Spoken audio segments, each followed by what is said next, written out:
So, good evening, everybody, and welcome to the School of Natural Esoterics webinar series. And today I am proud to welcome the wonderful Paul Martin Strode to this webinar series. And welcome, Paul. Well, thank you.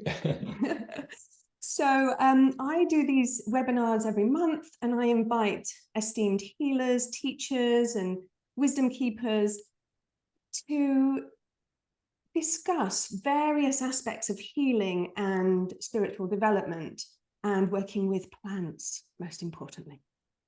And Paul, we've known each other a long time, haven't we? We've known each other, I'm not quite sure how long, but it's been many moons. Many moons, yes.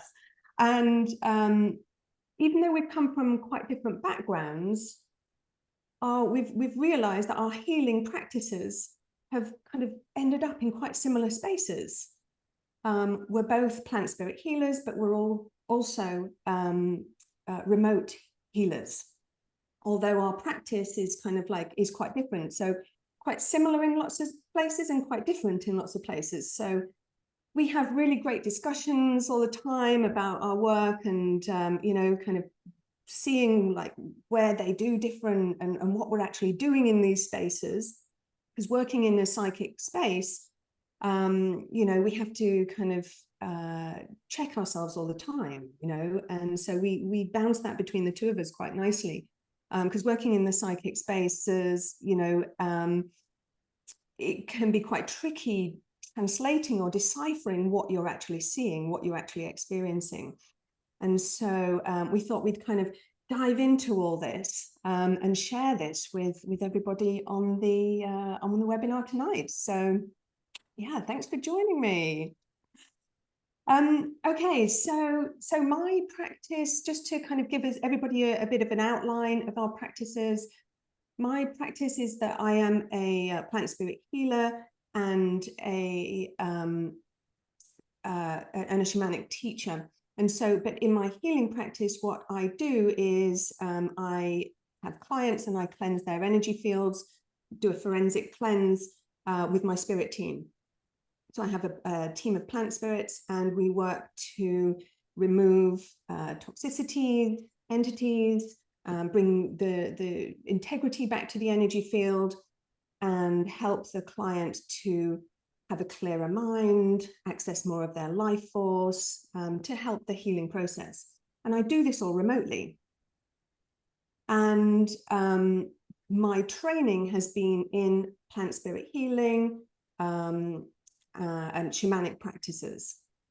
And so do you want to give everybody a bit of an outline of your current practice and the background? Yes, thank you. Hello, everybody. Emma, thank you for inviting me on. So I started craniosacral therapy in 1997. I then moved into specializing with newborn children, particularly birth trauma, in 2005, and equine craniosacral therapy. The equine work also works with animals, etc., etc.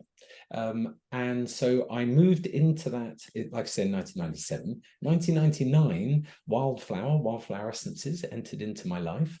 And that then became an integral part of the work that I've been doing.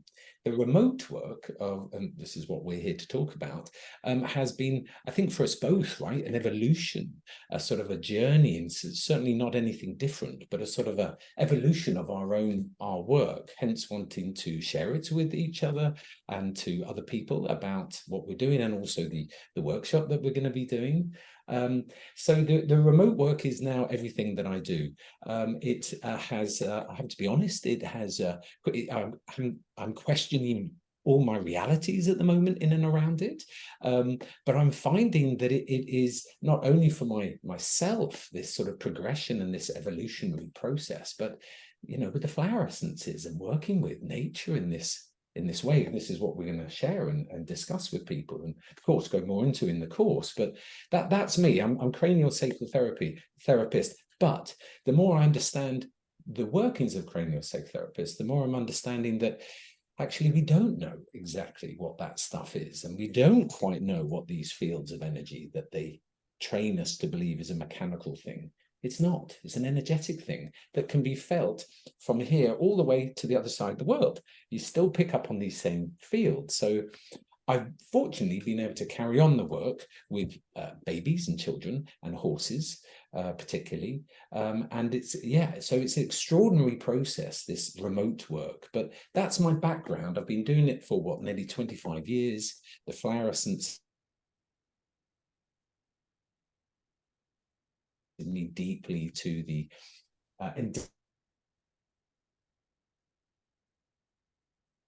bit of a snapshot of me and my background. Thank you. That's great. Yeah. So why do we work remotely? You know, for me, I find that I've only worked remotely. And so I find that I don't really have much to compare it with in terms of hands-on healing or therapies to working remotely. And so I know for yourself, it's been a progression. So you've probably got more of an insight into kind of the differences, etc. But for me, working remotely, I find that it so how I work, actually, I'll give everybody a bit of an outline about how I actually work remotely. So I set up a sacred space, and a sacred space is super important in terms of making sure that your allies are safe, so that when your spirit allies come in to do the work, that they've got this kind of like neutral and kind of like sterile space in which to come into, but also to allow myself to go and work on the inner planes. And so a sacred space amplifies energies. And so it amplifies your psychic abilities. It amplifies the what you're experiencing so that everything can be very visceral. And I then have an internal healing space that I work within, and I call in a higher self aspect of my client into my healing space with the help of their spirit team. So everybody has a spirit team. So I'm basically making sure that my spirit team is compatible with my client's spirit team. And from that, their spirit team brings in a higher self aspect, which is basically an aspect of the astral body, which is where we carry most of our issues, our karmas, our traumas, etc., our emotional, it's like the emotional body. And so from there, I then can, because we're holographic, one aspect of somebody is like, you know, the whole aspect appears, the whole person appears. So I can work on the energy field from there and do my kind of forensic investigations, etc. there. And then I then bring in my allies who each have a specific role depending on what I find in the client's energy field. So if I find a toxic cord, for example, I've got an ally who can deal with toxic cords. And so, yeah, that's basically how I work and how I set things up. And it's done completely offline. I make sure there's no Wi-Fi, etc. I literally just have the only connection really in the physical world is I get the client to send me a photograph of themselves taken the previous day, and that acts like a kind of an anchor and a kind of portal as well into their space. So that's how I work. So how do you set up your remote healing practice? Yeah, I mean, how do I set it up? I use the spiral bridge that I'm going to be teaching on your course, but that switch from hands-on to then non-hands-on to do the remote work, it's a big bridge, a big step, because as I say, it challenges reality and what is going on there.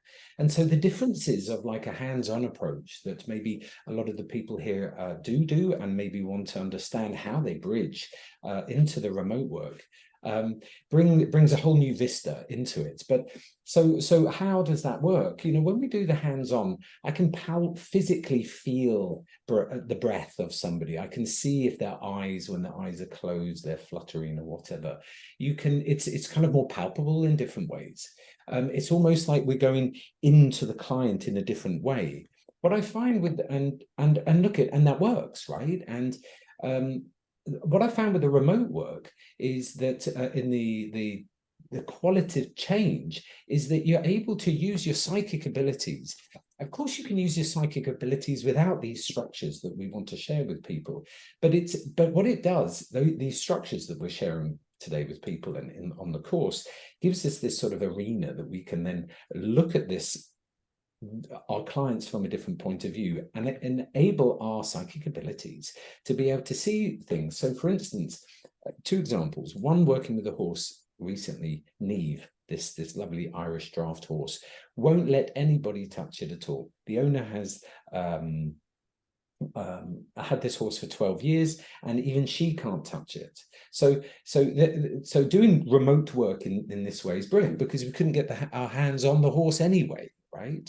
But when we open up that space, and of course you request that higher self into this space, energetic etiquette's really important. So you request that into the healing space, open up all your senses, and you're able to see and work on I think we've discussed this sort of deeper, more broader level of healing, which allowed Neve to alleviate some of the pressure and stress and trauma that she had. And now the owner is able to approach and be able to put hands on. And now Neve is reversing into the owner. The owner's a Reiki practitioner. And now, so you're able to access it in that way. Also, when working with an adult, somebody who was experiencing very heavy narcissistic or very sort of verbally, emotionally brutal relationship, she looked fine, right? She says she looks fine, but it's on the internal.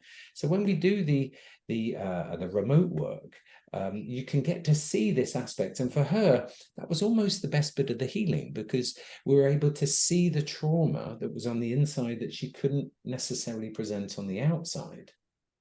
Now, I feel that, psychics can do the work, right? They can read that stuff. But so what's, maybe I'm jumping the gun here, but what's the difference in producing or working within the structures that we do and doing it without the structures?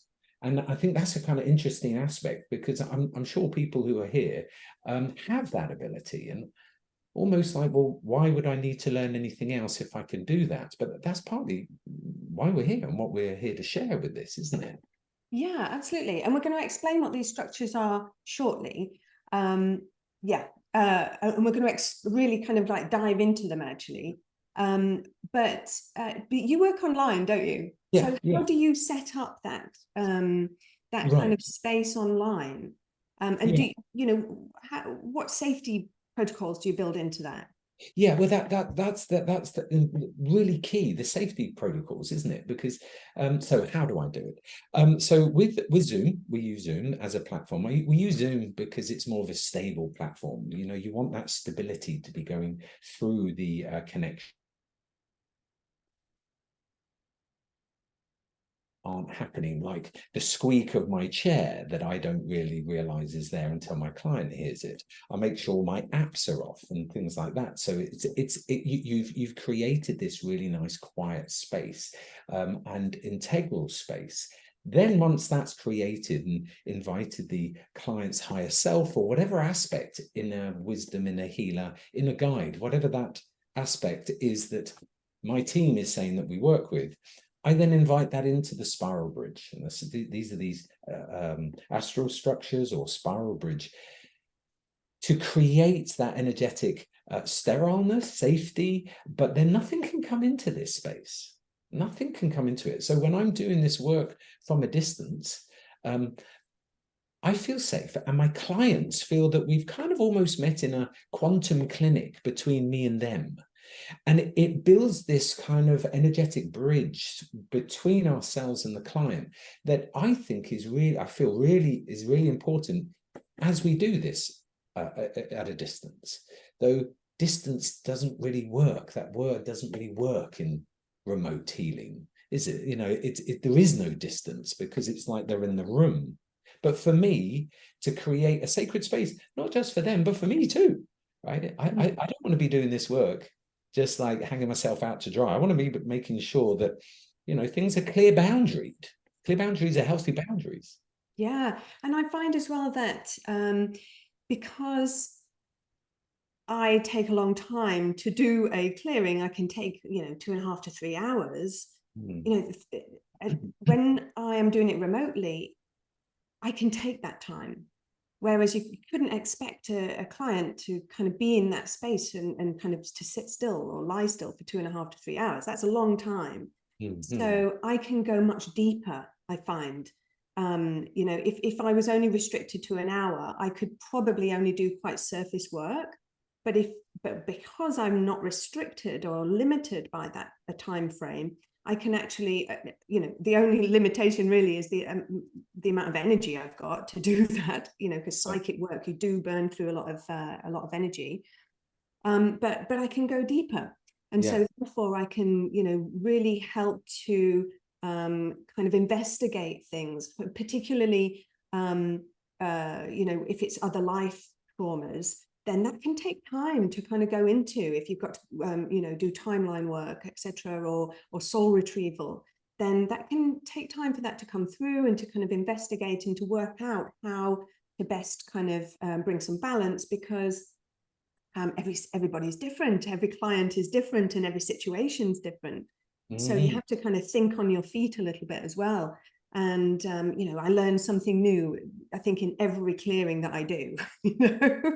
And it's great because we get to evolve. We're not static. We're constantly learning and evolving.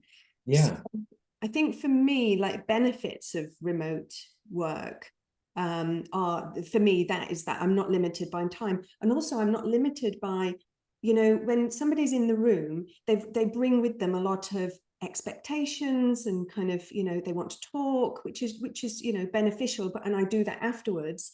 But to have to kind of work through all those layers of energy first before you get into any kind of therapy, then that's eating into the time again. But with remote work, there's none of that. I can just go straight.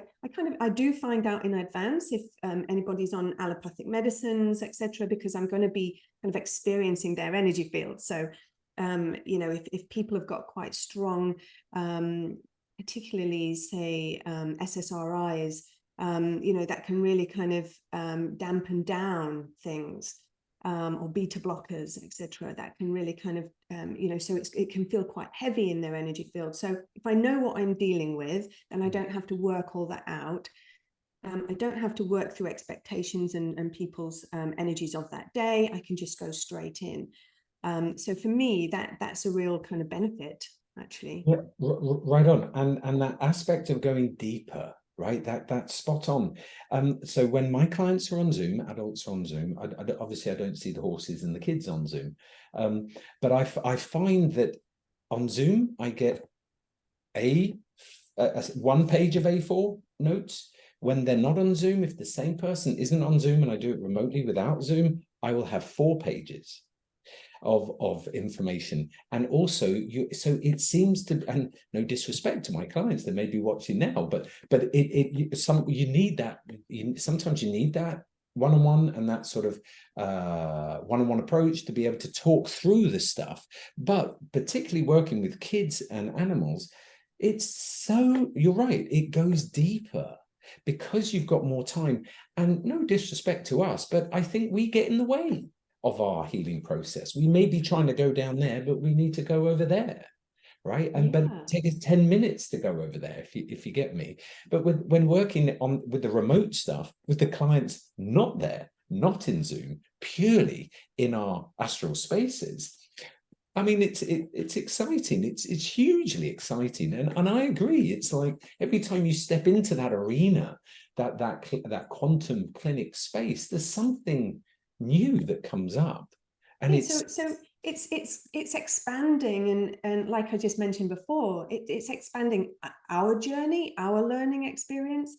I just find that being able to spend that extra time and discover new things really kind of helps me on my personal path, actually, my own healer's journey.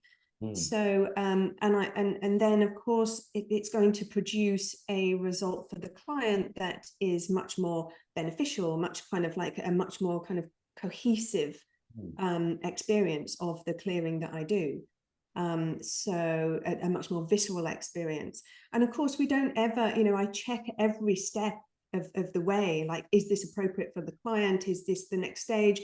So I never do anything that spirit doesn't bring up for me to do. You know, I'm checking whether it's appropriate, whether it's the right thing for the client at every stage. But yeah, Yeah. I think just And, that and personal development.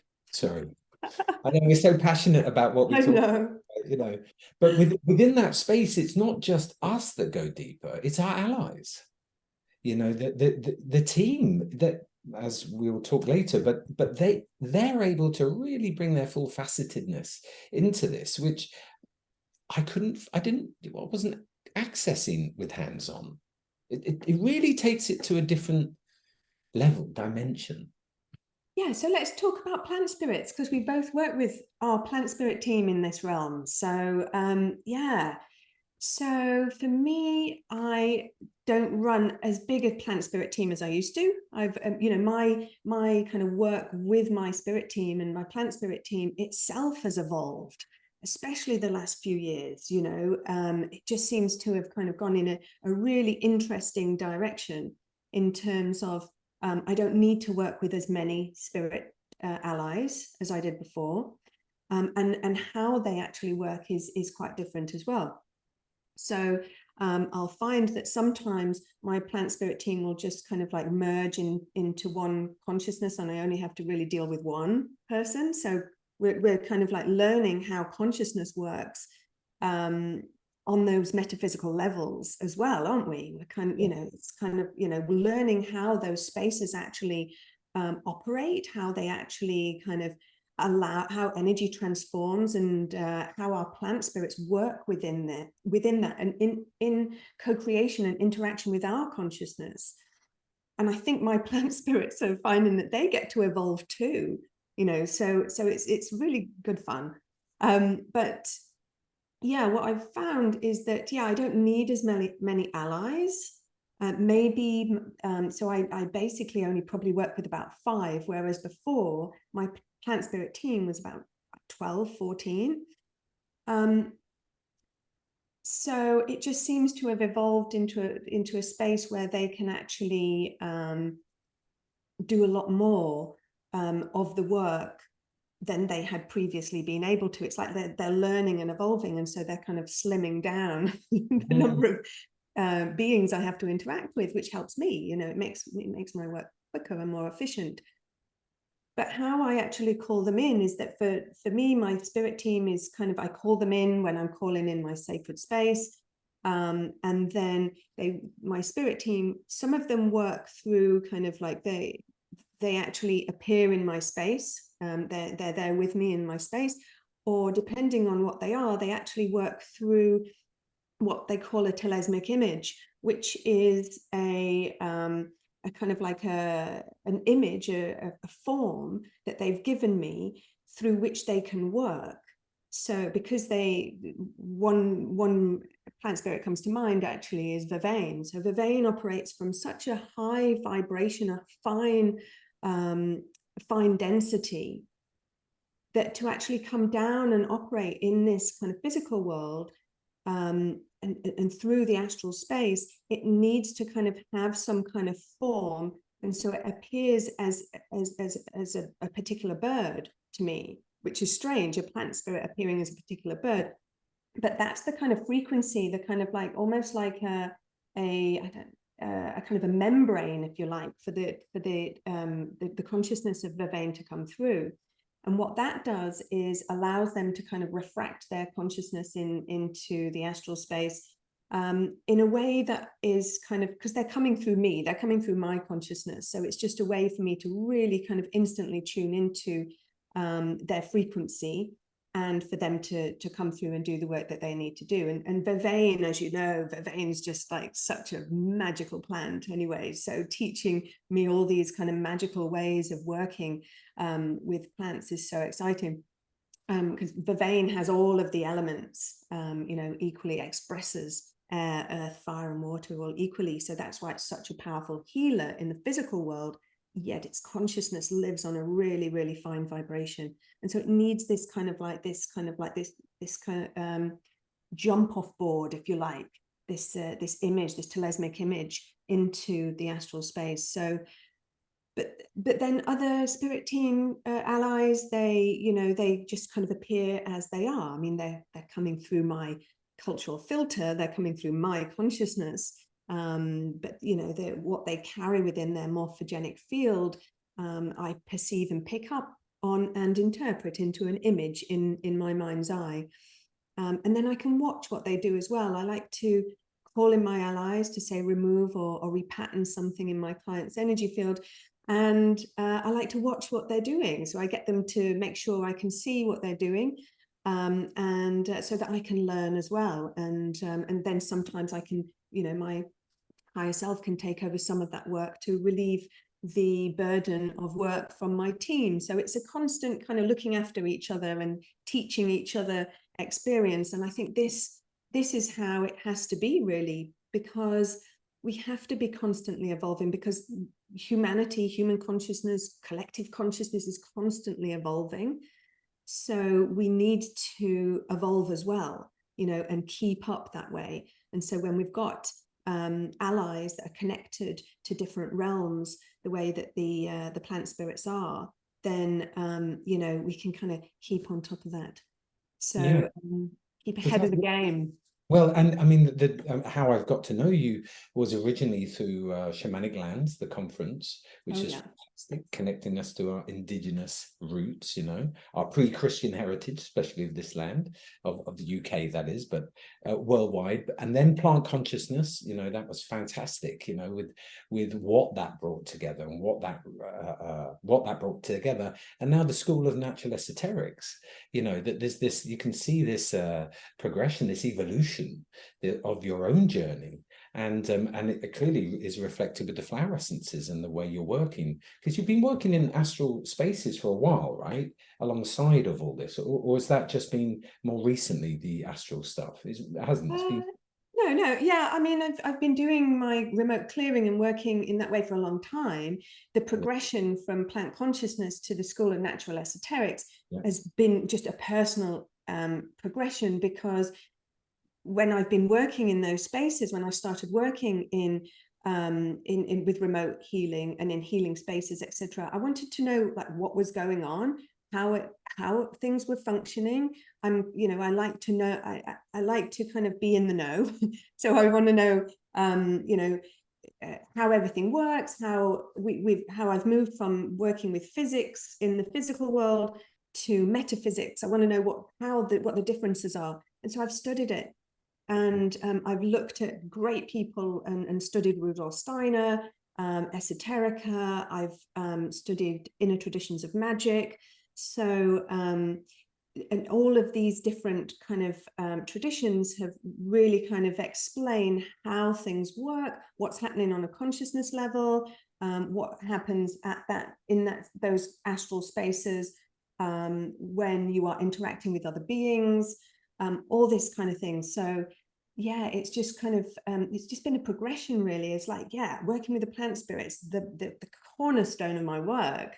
But how do they work? How do they function? Like, what's going on when I'm doing all this work in the remote space, So yeah, I've kind of just put some, it's just been a natural progression, basically. That natural progression, that evolution, that sort of, I mean, it's the co-createdness, isn't it? The co-created agreements that we have with nature. Me too. The working initially in the spiral bridge structures, it's been the mineral essences, the mineral divas, the earth divas that have really come forth. And I've, by no means are the flower essences not there, but they are. It was my experience through that, my own evolutionary process. But recently, as we discussed a little while ago, about how the multi-dimensional, multifaceted aspects of working with a plant spirit, not just what we've labeled it, not just what we've said it's good for.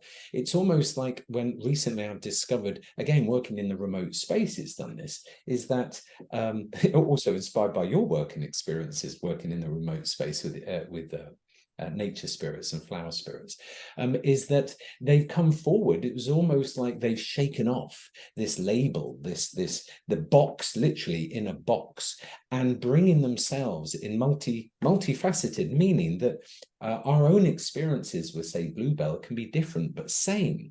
But bluebell or whatever flower that we work with will attune to our clients in a much more multifaceted way when we work. Well, that's what we're experiencing, right, within these spaces. So what do you mean? What do you mean by multifaceted? Yeah, multifaceted. So when if you or some of the students here or the people listening were to make the same flower essence, would we all get that same resonance, that same feedback? And over the tests that we've done, yes, there's a golden mean, say bluebell communication, but bluebell hanging out with you might bring something that you need that I don't need. So bluebell is going to say, right, actually, I can do this for you. And I was like, well, that's not on my radar. He said, well, that's another facet to me. It's like, then it may go to another one of your clients, something that didn't happen for you or didn't happen for me. Certainly not what's on the label. Right? Suddenly now peace has come in. So bluebell says, we have so much more, us flower divas. We have so much more multifaceted aspects to ourselves. Almost, please don't label us. Please don't put us in a box.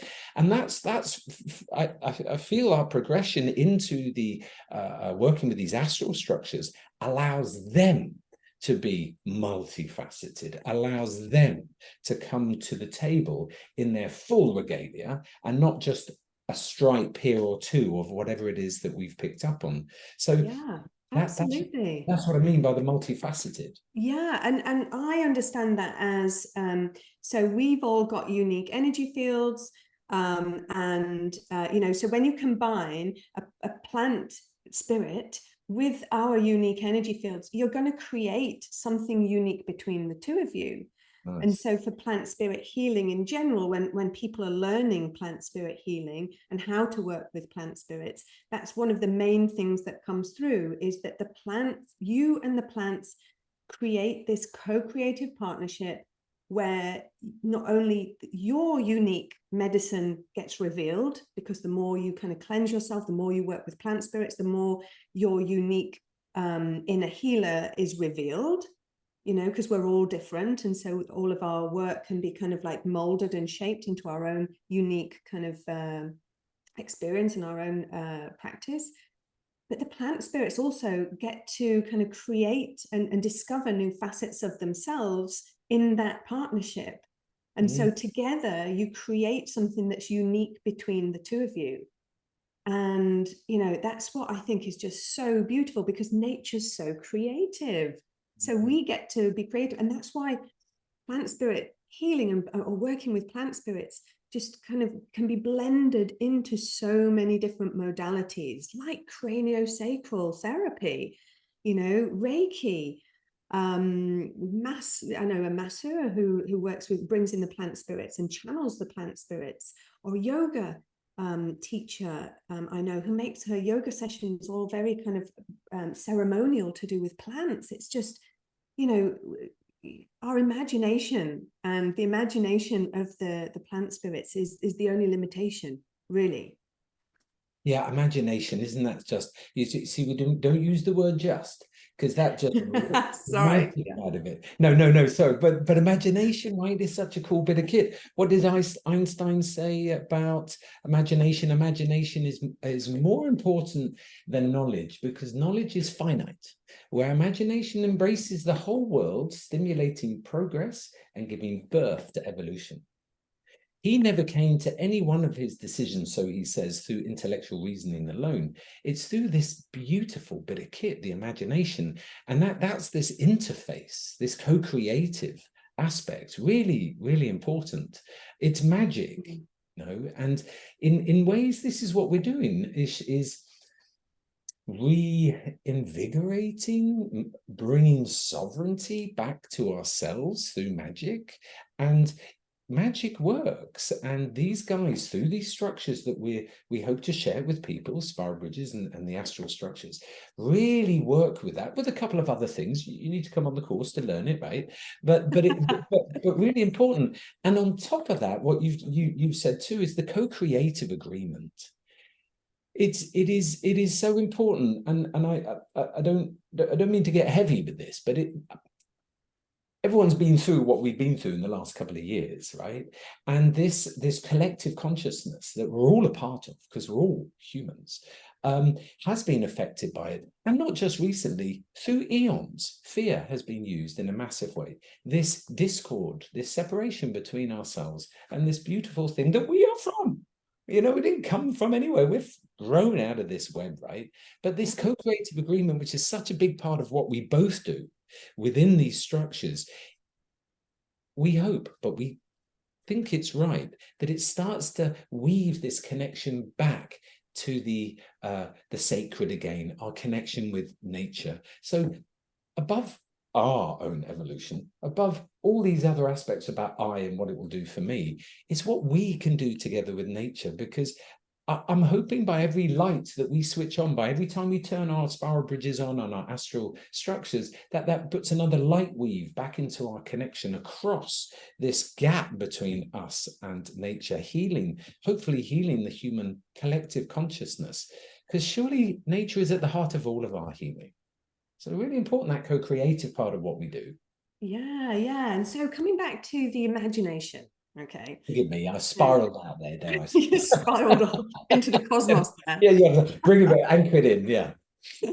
So coming back to the imagination, yeah. So in the old kind of magical texts, you know, there wasn't the word astral. Astral is quite a modern word, but they used the word imagination. So the imaginal realm is what is the space in which we're working, but it works in a much different way to what we've been taught or what we've been led to believe, doesn't it?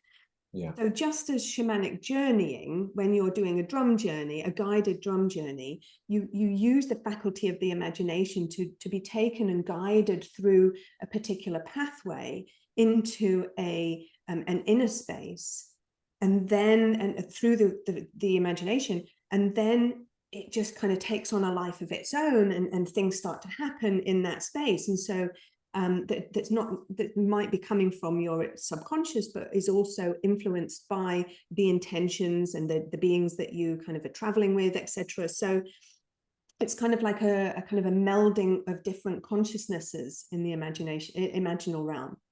And so we've labeled it astral, and what we're referring to here, aren't we, is this is the emotional realm.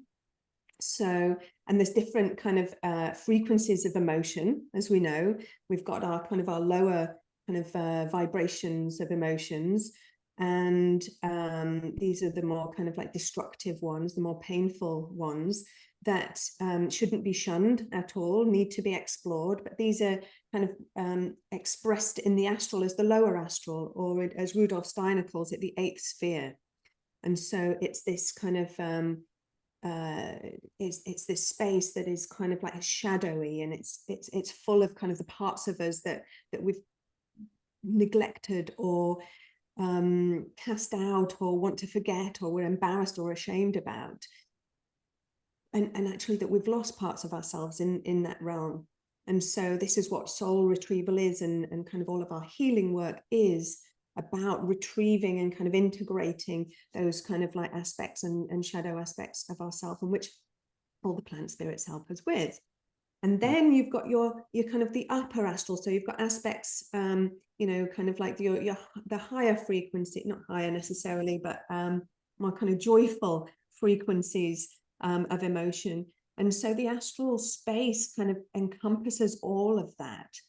And but within, so the astral space is made from our consciousness, therefore it's conscious. And therefore what we meet in that space, yes, we've probably kind of attracted that because of the energy that we've taken into that space, or the energy that we're emanating. But it doesn't mean to say that what we meet in that space, say an entity in that space, it doesn't have a consciousness of its own. You know, it might be part of us in that it's created from human consciousness, but it has a consciousness of its own as well. So it's it's created from duality. So it's going to be dual, you know, it's going to be a dualistic experience you're having in that space. Of course, ultimately, everything is connected in one big giant consciousness, ultimate consciousness. But while we're still living in duality, we're dealing in the astral space with this dualistic aspect of consciousness. So within that space, this is where we put our astral structures. So just to kind of give a little bit of an overview to people who are listening, the astral structures come in many, many forms. So just as I have an inner temple space, an inner healing space, that's a form of astral structure. So it's a space that I have built within, in a safe space, within my inner planes, which is the astral space, that I've kind of like built in with a lot of detail. You know, so I've got tools in there. I've got a fire in there. Everything I need to do my clearings. You know, I've got a kind of like a whiteboard to stand my clients in front of, so that I can kind of scan their energy fields. I've got, you know, I've got glass jars for kind of catching things to put in so I can investigate them. You know, I've got a whole kind of laboratory in there, you know, for when I'm doing my clearings. And so these that I've created in there, and I've created through repeated use, so they're amplified and kind of have staying power because of repeated use. And I've created, so you can have kind of like structures as well as tools. And so, and they can be used for different things. So you can create things on that space that, you know, for actually doing the work. Or you can create astral structures, as we know, you know, for protection. You know, some people create them, say, like bubbles and things, you know, around their energy field. That's a form of astral structure, isn't it? And I love the way that you brought us to all of the different aspects of astral structures, the energy fields, these consciousnesses, and then we want to kind of do remote work in that stuff, right? And then but the astral structure or the spiral bridge in there, you know, it ekes out a sort of energetic space that is clean, it's sterile, but we don't want to connect with our intended miles away or whatever, and think that things are getting in between. You know, the co-creative agreement backs things up with by nature, doesn't it? Sort of guarantees that sort of space. And I agree, the tools that can be created in this space. There's a character who is in my spiral bridge. If I don't know what's going on, I turn to him. He's in this part of the spiral, and I ask him, "Can you help me with this?" Like, I wanted to, right in the beginning, I was like, "How do I see someone's aura? Right? How do I see these different aspects of these different astral bodies?" And so he gave me binoculars. Right? It gave me some binoculars. I said, "What do I do with that?" He said, "Look through them." I looked through them. I could see their energy body is a different color. And I was like, right, how do I see that? He gave me another one. Right. So now in the beginning, I used that imaginationary tool, that interface between me and spirit, these team members that we were working with, to then develop that sense of which now I don't need the binoculars. I can now go, right, let's have a look at the energy body 2, or astral body 2, mental, emotional, psycho-spiritual. So this beautiful dance of creativity and play, which they absolutely love, creating these tools, like you're saying, like your jars, being able to put things in and clear things up. I've got a friend of mine, she's from China, and she has a Buddha who is in her remote work. And when she imagines the car is the client, and her Buddha comes down, opens up the bonnet, does stuff in the engine, doesn't know what she does, sends them off, and they're getting better. Right? So I'm laughing because it's all right to have sense of humor with this, and whichever way that it works, it's unique, and it's that special relationship that we have with our imagination with these guys. Mm. So I too work with blank canvases, and when my client's higher self or inner wisdom, whatever comes in, I use that blank canvas infused with my imagination to see what comes up. So the imagination and intent, but imagination is such a cool bit of kit, and that we really use with what we're doing. So here's a question for you. So okay, we're using our imagination. So how do you know what you're seeing you haven't just made up? Yeah, no, really good question. Really good question. Well, I think there is a part of it that is made up because it is the imagination, but it's learning that so for instance, I've got one client, he comes in, I've never met him, he's in his early 20s, we've done lots of work, but he's coming in, right, in a kind of cowboy outfit, like long leather jacket, he's showing me his gun, he's blowing, I'm like, what on earth does that mean? The metaphor is I'm looking cool, I'm feeling better, and I'm tooled up and I'm in control. So it's not necessarily taking it verbatim that it is him wanting to be a cowboy and a gunslinger. He's showing me that he's actually so I think you've got to work with the imagination, not pin it in that that is what it is. I think you have to work with the metaphors. So, for instance, today when I was working, the higher self came in this huge metal weight of a thing. So there's something heavy, metal. Of course, they're not that weight, but so I think the imagination, deciphering what's real or not, I think we've got to put a bit more elasticity in there, dare I say creativity in there, and not get hooked up that, yes, that's the case. When we discussed it too, about we need to be careful what we're doing before we go on to remote stuff. Like I was looking at kayaks to buy, and I was really going through different kayaks and what ones that I bought. And then my client came in with a kayak on her head. Right? That's my imagination going, you're not focusing. Of course, she wasn't into kayaking. I did ask her, it was rather embarrassing. So we've got to not necessarily bridle the imagination, but almost liberate it with some elasticity. Yeah, and also I think that having when we're looking at something, it's our intention as well. Like you said, you can tune into different layers of the energy body depending on your intention. I can look at somebody's chakra through my intention. And so when I intend to look at something, I want to see the truth of something. I want to see something in clarity. So that's always my intention behind when I'm looking at things in those spaces. So I think you ought to explain what a spiral bridge is, because you've mentioned it lots of times, but give us an overview. What's the spiral bridge, Spiral Paul? bridges are the bomb, man. Everybody should have spiral bridges in their life. Spirals, right? Spirals. What do we know about spirals? They're ancient symbols of intuition. They connect us way back to our indigenous roots. This work that we're sharing, right? We're talking, right? It's nothing new, is it? These things are ancient knowledge. So spiral bridges, they create this, they eke out through the co-creative agreement a sort of energetically sterile space within all of that stuff that we were speaking about earlier with all the different astral structures.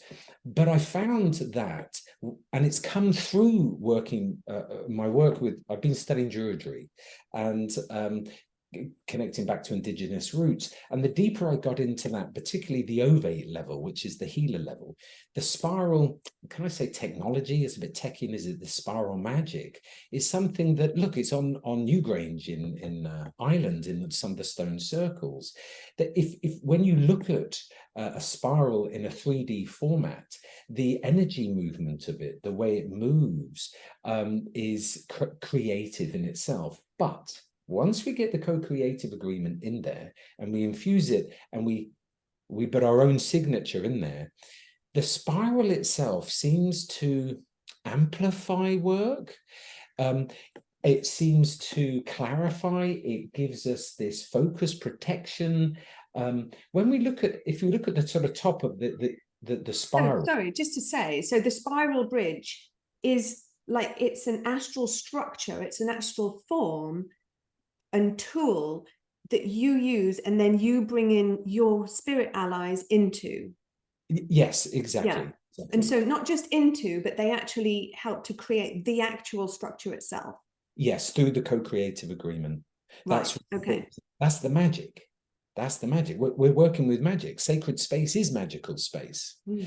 But I'm learning more and more and more about the spiral magic, as it were, and working within it. That, like I said, it's like the witch's hat, the witch's hat, the steeple, the wizard's hat. You know, that conical shape with that peak at the top and the wider base at the bottom. If we evoke that and use that with all of these things that we're talking about, then that becomes a astral structure to operate out of, that is safe and secure, backed up by nature, as we've said. And there are all manner of other aspects working with it. But yeah, that's basically it. It's kind of same but different with regard to the astral structures that you're looking at, but it's coming from that same ancient knowledge. And it very much has a Fey spin with it. Like I said, What's that? Expand on that a little bit. yeah. So You mean the fairy realm? the fairy realm, the Fae, the she, particularly. I live in Scotland, and so they refer to them as the she up here. And I have been working with a blue being. When I first started working in these structures, I requested the overlighting diva of communication. So that's like the overlighting diva of all communications to come into my spiral bridge to help me communicate with the flower divas that I was making essences in, my channeling work, my healing work, writing poetry, and whatever. The communication diva, I've only just realized, morphed into Wildflower. Wildflower, through the Druid stuff too, has morphed into introducing me through my journeys with them, through my work with them, my connection with them, my beautiful connection, it's a beautiful journey, this spiral information, and they filtered it, almost drip fed it through into my system, to now that this isn't from me. I believe that this is from those beings who call themselves the Fae, and for me they're very blue. When I work with them, they're very, very blue.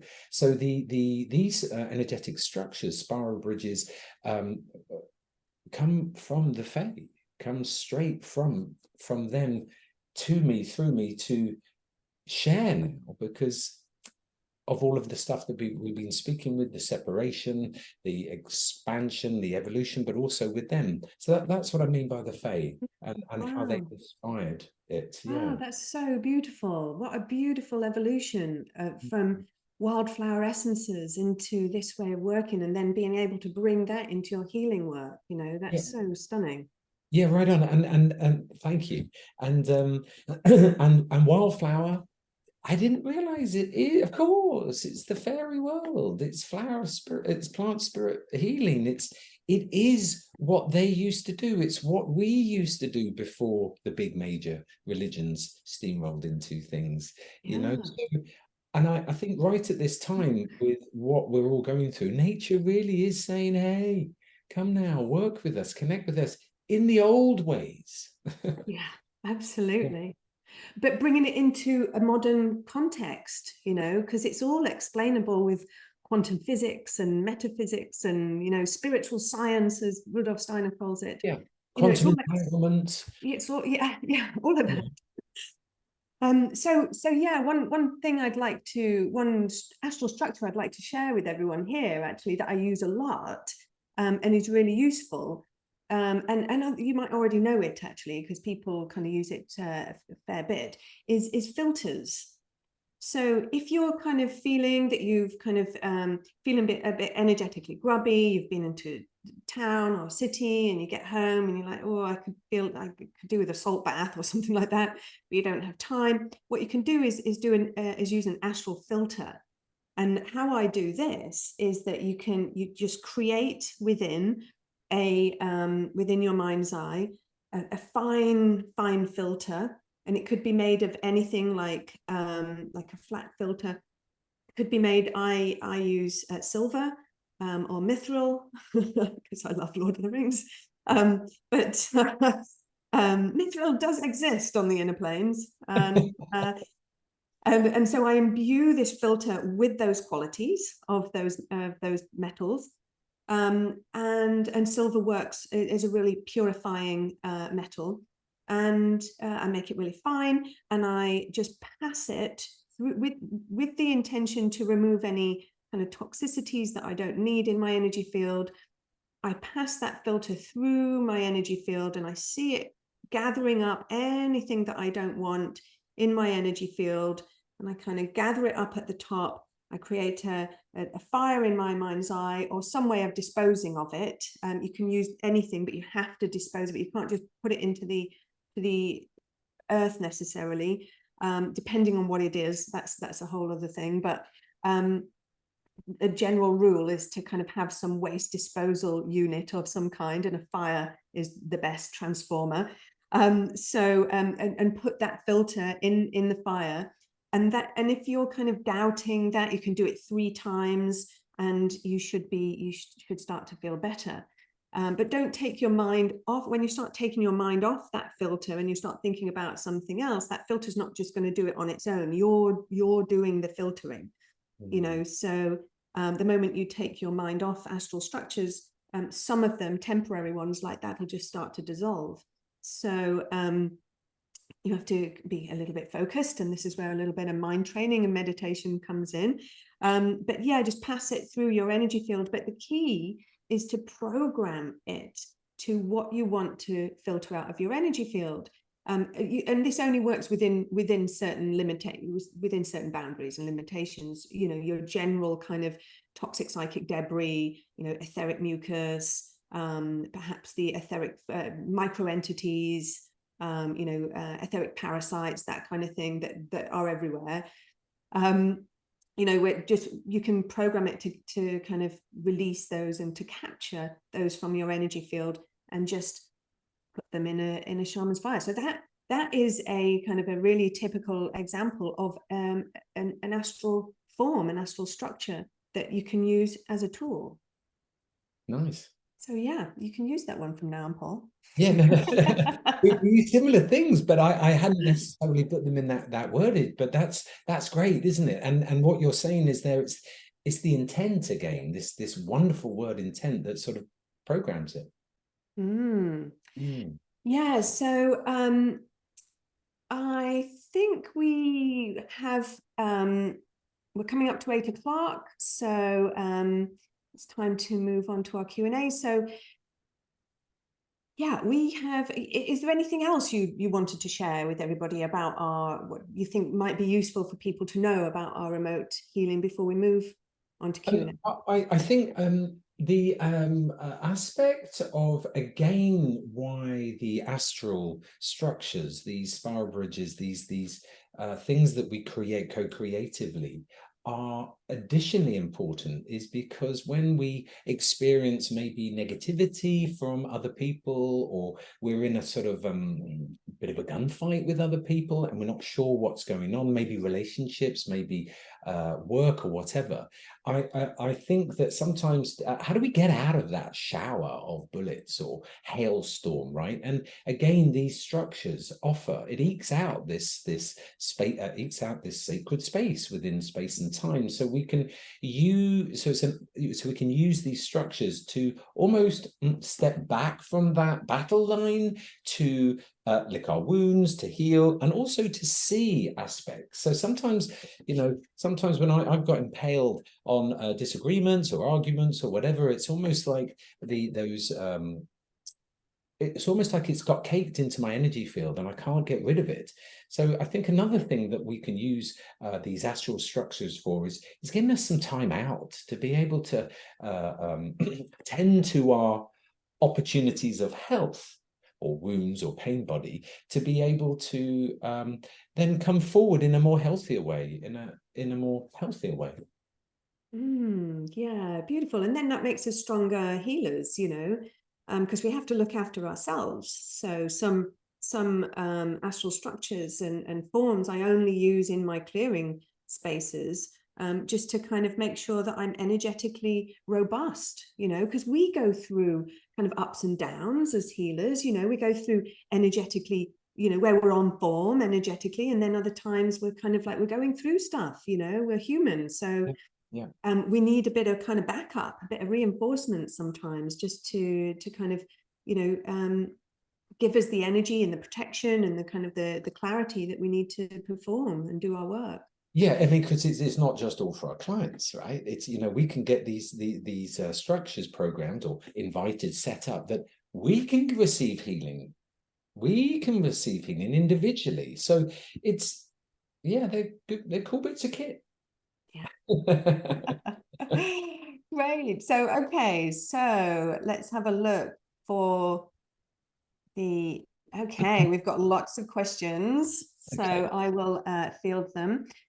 So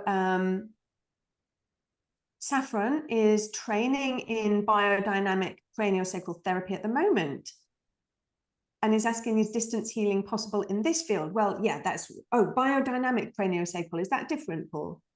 Same, but different. It's a different. I hope I've got it right with the person's questions perspective. But my understanding is biodynamic is more energetic.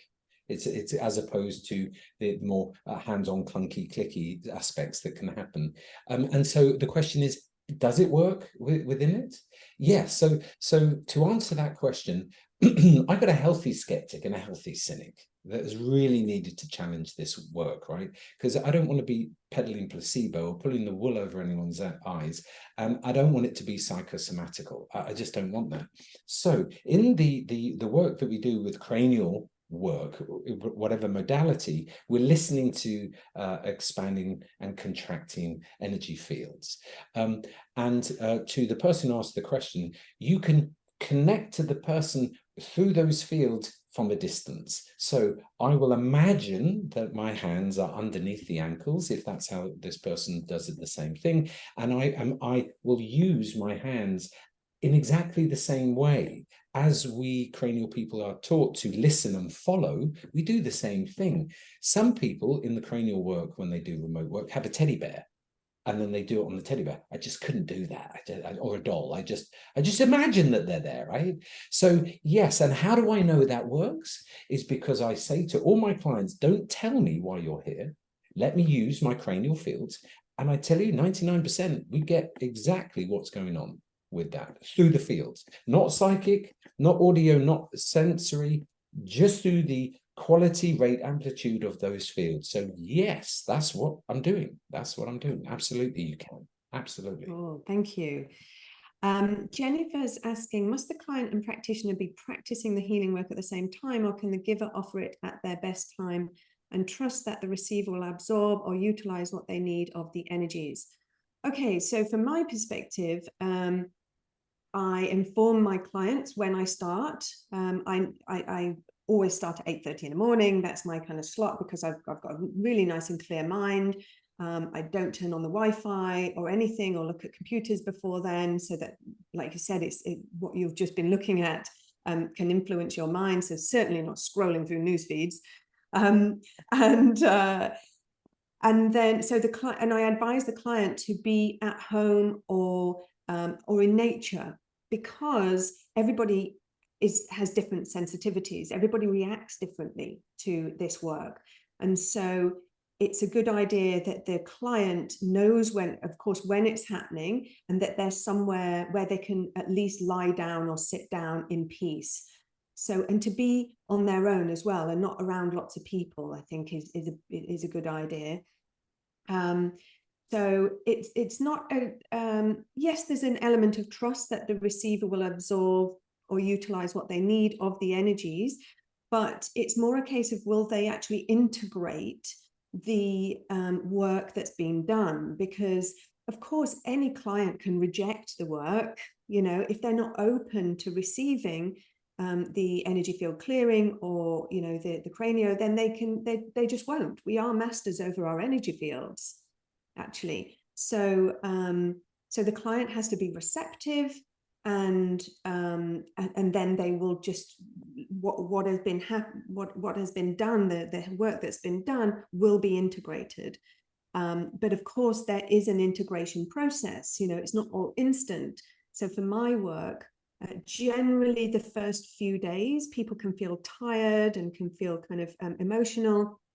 And then it takes a good month really for the energies to kind of settle and reintegrate properly, and for things to come up and be released, for kind of because it's not just a fix-it situation for the client. They have the integration to do. They have to kind of shine their own light of awareness onto some of these things that are found in the energy field, like this is what has been found, and removed, like this is how it got in. You need to look at that emotional wound within yourself to kind of bring some healing yourself as well, because we can ultimately only heal ourselves. So we're just kind of like the support network, really, aren't we, for that? Mm-hmm. Yeah, I have a client who actively says, don't tell me when you're going to give it, healing, because he gets in the way. He blocks it. So he realizes that. So he says, don't tell me, And curious, I work with animals and horses. So, there are particularly horses, we try and work it around when they're not working out or whatever, or kids. But there's something in between that can, I think in Reiki that they talk about sending it to the higher self, and the higher self would administer that as and when that the client needs it to. So I think it's creative. It's the intent. It's the how we set those structures up with our clients and the way we practice.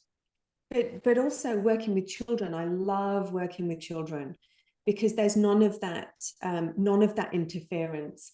Children don't have as much emotional baggage. And so what I find with anything that any work that I do with children is just instantly integrated. It's just like they just, they just want it gone. It's almost like they arrive into my space, they tell me exactly what needs doing, and it's done. So it's kind of, it doesn't take a lot of investigation. And so it doesn't take as much time with children at all. It's great. I agree. Yeah. Okay. So Fiona, hi Emma, love your work. Thank you. My question is, what is the client doing while you are in session for 2 to 3 hours? Are they still or getting on with their day? Yeah, okay. So as I said, I do recommend being in nature or at home. But the client is generally, depending on their sensitivity. So some clients can feel what's going on. My client this morning said, yeah, I felt most of what you were doing after I sent her report. But other clients don't feel it at all. So it completely depends on your sensitivity, what you feel you can be doing. So some clients sit and meditate through that 2 to 3 hours. Some clients sit and read, or others just kind of quietly get on with their work. So either. Yeah, it's sort of undoing the bonds of everything that we know as traditional therapy approach. It's really expanding it, isn't it? The fact of, don't tell me, I'll tell you. That's not a showing off. That's to show that, the more information we have, the more tags. And then when we go in, the more snags that we have. So I think it's rewriting, for me, it's rewriting our whole approach. And the questions are really poignant, but we've almost got to surrender to the magic of it. I don't mean that to sound corny, but just to almost let go, but put some more elasticity into this situation, which we've been heavily entrenched in ways of doing things. Thank you. Okay, so Lulu says, can you explain the role of structure? It seems as if structure is first needed to get us started on this work, but that somehow, and maybe quite quickly, the actual structure is not relevant. Is it about intention? I don't agree that the actual structure is not relevant. It depends what structure you're talking about. So certainly with my inner healing space, my inner temple, that structure is definitely relevant. It's my inner sacred space. We are the sacred space. So it's just putting form to sacred space. you're right that structures are tools. Like the pendulum is just a tool. So, ultimately you don't need the more you use a pendulum, you find out you don't really actually need one. It's just an extension of you anyway, your intuition, your body wisdom. So you can, after a while you don't need it. So yes, some structures after a while you might not need them. The filters, you might not need that after a while. You might just have established connection with a plant spirit who will do that for you, and so there's lots of different ways of working, but intention definitely is key. But what I find is that these structures evolve. So some might become irrelevant over time because you're just not finding those particular things within people's energy fields. So for example, when I call in my client's higher self, I actually bring them in through filters so they don't, because I am susceptible to, as the healer, we're susceptible to the energies that are brought into our healing space. So if I can mitigate stuff that I just know is just like, not kind of like, I don't need to necessarily report on it, such as micro entities, parasites, etheric parasites, I pass my client through filters as they come in, so they don't bring any of that into my energy field, and into my healing space. So, but over time, so when we were dealing with a lot of and are dealing with a lot of nanotechnology, I'll also pass clients through a nanotechnology filter so that the etheric versions can be released, and that's not brought into my space either, so I don't have to deal with that. So over time, that nanotechnology might become irrelevant, and so that structure itself will become irrelevant, and I will have moved on to something else, or my consciousness will have moved on to something else, or my allies might have come up with some new way of working, because it's all about refining and becoming more efficient all the time, efficient with our energy and efficient with our spirit team's energy. So these structures just help us to be more efficient, I find. And in the co-creative agreement, anchoring nature into every single therapy we do, intent or not. It's the clinic that you go to, it's the house that you go to, it's the structure, it's the building, it's the vehicle. So the structures are important. Of course, intent. I personally wouldn't do a treatment purely through intent without structure, because of all of the potential chaos between myself and the intended. But all of that aside, most important is the nature part of this. This is the flower essences. It anchors every treatment we do in our structures, anchors nature into every part of what we do. And that's what we are. We're flower healers, right? We're into nature. And so, yeah, the structures are important to give a framework, a place for us all to hang out. Yeah. Great. So Jennifer is asking, how does one work on developing one's imagination? Well, I know that literally, like working with it, visualization. I know that working with plants and plant spirits help to cleanse the energy field, and therefore your imagination, what you're seeing on the inner space, is much clearer and a lot more true. And because anything that's attached into your energy field will kind of create false images and false thoughts. But one thing is to way of developing your imagination is to do visualization, but in real minute detail. And so you can start off with one particular form. So you can kind of like meditate on, say, a foxglove flower. But then as you're meditating on that foxglove flower and you're kind of turning it around in your mind's eye and you're looking at it, really bring in detail, or build yourself a temple, an inner temple that when you meditate, you can step into, but you build in as much detail as you can. And this is how we kind of like really kind of, it's like a muscle, isn't it? The imagination. If you don't use it, it's kind of gets very vague and a bit cloudy. But when you start to use it and use it in a really detailed way, you really start to kind of imbue your imagination with that astral light. That's what you're doing. Imagination is pulling in astral light to create these forms. And so the more you're flexing your imagination, the more you're building, the better creator you become. What do you think? I think again the structures, the astral structures, spiral bridges allow for that arena for imagination to take place. But first, I would almost step back and look at how often do I say just imagination? How often do I say coincidence or coincidence? I would check my own filters first before I start working the imagination. So coincidence is just corrupted from coincidence.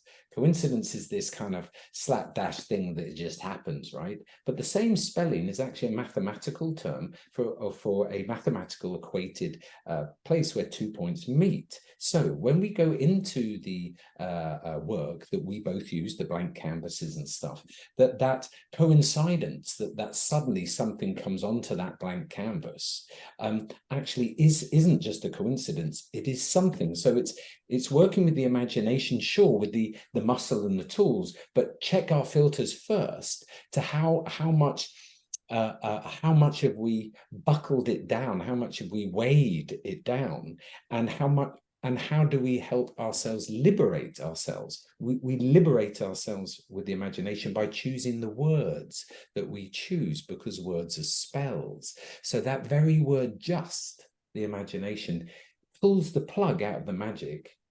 So with additional to what you're saying, Emma, I would, to answer that lady's question, I'd look at my filters about what it is, how I feel about imagination and creative imagination. Yeah, beautiful. Thank you. So Pauline has asked, thank you for sharing this interesting work. You talk about the astral work within the lower and upper astral emotional levels. With hands-on healing, I often find healing is needed at a mental or spiritual level, especially where recreational drugs have been used. Do you do anything different to heal remotely at this level? So me personally, yes. When I am looking for various blockages in the client's energy field, I will look to see at what level within the energy field it has kind of got into. So etheric, astral, emotional, or mental, or spiritual. So yeah, I look at all of those different levels within that space, and it's just purely through intention that I tune into the different frequencies and different levels. Yeah, same, right on. Through my own imaginary filters, and I see them in this, I see them in that. But yes, absolutely, I do. Okay, great. So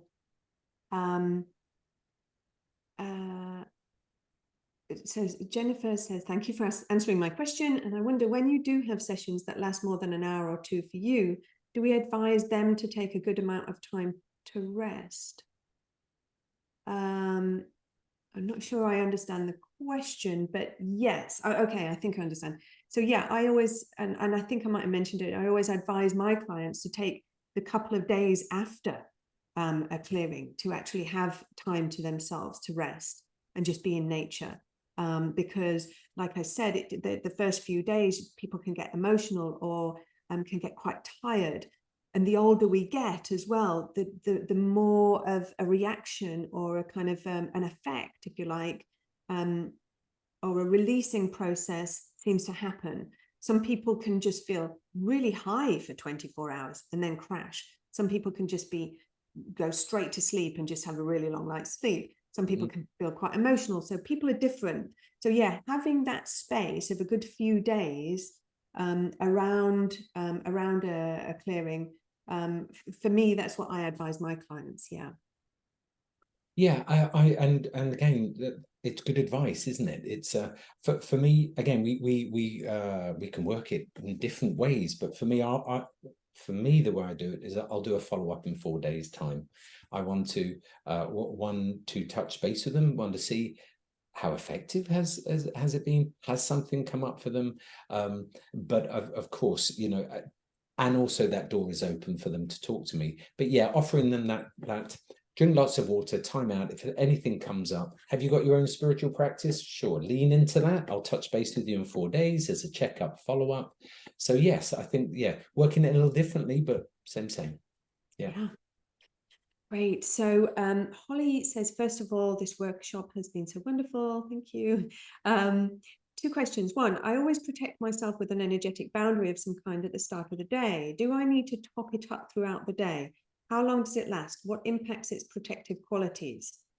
Okay, right. First of all, I wouldn't advise using a protective layer or a boundary around an energetic boundary around your energy field permanently, on a continuous basis. Something like that should only be used temporarily, because you're actually creating disconnect and between you and the outside world.